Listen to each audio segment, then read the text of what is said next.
Hi, this is Evelyn of the Modern Needle on Facebook, and I want to talk to you about yarn labels and how do we use them to substitute yarn and to file it into the stash properly so that when we go shopping in our own stash, it actually works. Let's get right into it. The first thing that I want to show you is how to read the label, because once you understand the label, then that will help you clean up your stash and put like and like together. So let's have a look here first. On the label, there is a lot of information. For example, the company, their line, how many plies you have. Now, this is sock yarn. So sock yarn has 4-ply or 6-ply or 8-ply. Not every yarn will have that on there. But it does identify as sock yarn, and sock yarn actually tells you that it's a harder working yarn and that the twist on it is quite tight. So very often these yarns are pill resistant. Often they're made out of a high percentage of wool, etc. So let's have a look what the label itself tells us. So it did tell us that it is 4-ply. It tells us that you can wash it, you can dry it, you can even iron it if you would like. The yarn weight is 1. These yarn weights, they used to be called lace, fingering, light fingering, sports, worsted, Arian. Now they get a number for it to be a little bit more uniform. It tells you how much you need for a certain size, how much you need for a sweater in a certain size, that it is 100 grams. It's 420 meters by the 100 grams, or translated into imperial, it is 3.5 ounces by 459 yards. It gives you a gauge. It also tells you what needle to use or what hook to use, the color name, and what else. So it also tells you your lot and your color number. The color number is this. The lot number is this. They do have a Facebook group, etc. And it tells you where they're made. The next label is called Misty Alpaca. This is also a sock weight yarn. It tells you that it is, let me see, there is alpaca in it, merino, and silk, and nylon for strength. I look at this yarn and I'm thinking this is probably a self-striping yarn. It'll tell me that it is hand wash. The gauge is on here. It's 100 grams, 400 meters. Again, you can see that it is a higher twist. Let me see what else does it say here. Your color and your lot numbers. Why are color and lot numbers important? The color number, obviously, it'll tell you that this here is a multi, but the lot number is what dye bath it was in or what lot it was dyed in. And if you knit something like a pair of socks, you get 1 pair of socks out of this yarn, no problem. However, you wouldn't get a sweater out of this yarn. So then all of a sudden the dye lots, they do become important, because to the naked eye, it may look like the very same color. However, once you knit it up, you might get stripes in it. Happened to me more times than I would actually like to remember.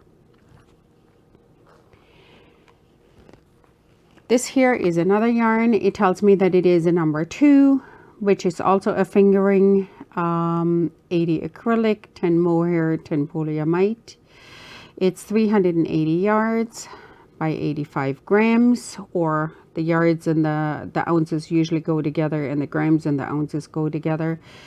Here is my gauge swatch, and as you can see, the knitting needle is often lower in the number than the crochet hook, and that is because the crochet hook works more air into the fabric, so therefore you would use a larger hook. It is hand wash, etc. It gives you all kinds of information about it.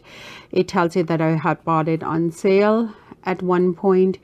Very often, the color and the lot number, very often I will put on there where I bought it and how much I paid for it, and the year. Very often I'll do that. One other way to identify yarn weights is the wraps per inch. And if you put into Google wraps per inch chart, it will come up with something like this.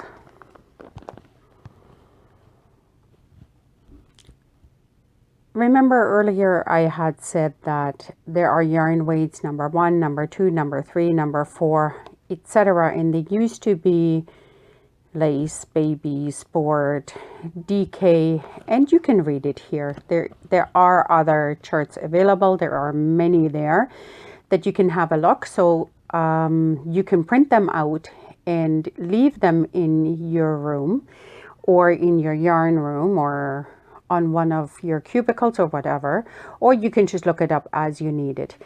Now, one of the reasons why you may want to do that at any given time is so that you know in what classification it fits. We know how we figure out what hook or what yarn to use. But what is the classification? So I found some yarn here that I have in a Ziploc bag here, because it is all of the same yarn. I'm actually not sure what it was. There is no label with it.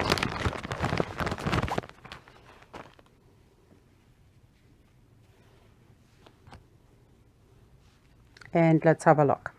So the way that this is measured, let's take a pencil here. The wraps per inch, they work like this. You just wrap the yarn around the pencil or your ruler or whatever you would like to use, having the threads lay beside one another, not stacked and not too loose, just nicely right beside one another to make up 1 inch. So let's have a look. This thickness does not matter. You can use a ruler to wrap it around, because all it is interested in is how many threads of yarn lay beside one another to make up 1 inch. So let's have a look. Handy dandy ruler here. Oh, neat. Just about. I actually, if I move this one here over, I do believe that'll be my inch. Yep, could be one more. So, what is this? 2, 4, 6, 8, 10, 12, 14, 16. I have 16 wraps per inch. And I will show this one more time. I did add one more wrap. So here we are. So this is 16 wraps per inch.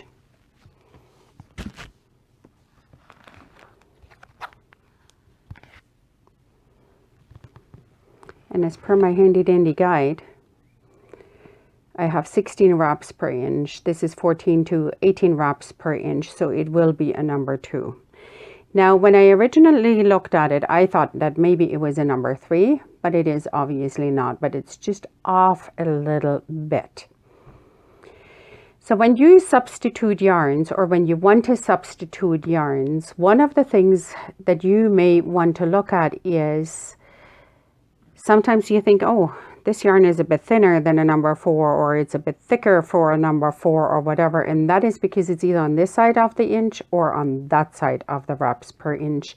However, most of the time it'll work out because you're using the recommended gauge for it. Now, one other double check that you can do for yarn substitutions to get it even closer, you look at the number classification, whether it is a 1 or a 2 or whatever it is. In this instance here, it is a number 1. And they do give us a gauge here. It says that 30 stitches by 42 rows is 4 inches or 10 centimeters. The next yarn that I might want to match up, so let's say if I would want to choose those two together, they kind of look the same yarn weight, but let me see, is there a gauge swatch on here? Yeah, it does say 7 stitches per inch. So here it is 4 inches, so 4 times 7 is 28. And what did we say? 30. Does it give us a row gauge? No, it doesn't. So this one here is 2 stitches off. So this yarn here is just a little tiny bit thicker. So would I put them together as mixing them? Yes, I would. Because the needle will make up the difference in this just slightly thicker yarn. But knowing what number it is, and knowing what your swatch is, even if you personally did not make that swatch, it'll already help you narrow down the field in how do you want to substitute this. I really hope this helped with substitution of yarns and why the classification is important and how you figure out what fits into what classification. One more note on the yarn substitutions. One might be hand washed, the other one might not. So that might be something that you want to watch out for. Thank you for watching. Hit the like and subscribe. And until we meet again, stay safe and crafty. Bye-bye.